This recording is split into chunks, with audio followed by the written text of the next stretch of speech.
I wanted to show y'all a few things that I got at Dollar Tree recently. First off is these two. I think they're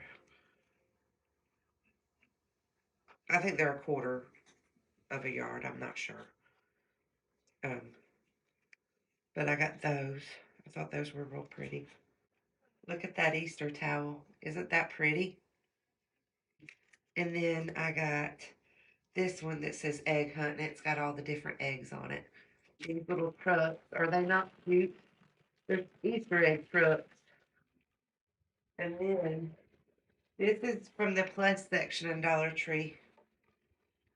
Got to be thinking about your porch decor for summer and all the patriotic holidays. I got this. This was $5. And I also got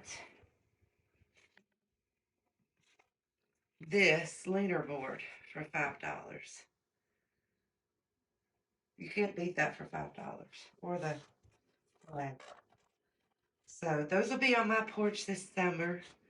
Because I decorate for the, like, 4th of July, Flag Day, Memorial Day, all the way up to Labor Day in September. So I go May through September with all my patriotic stuff.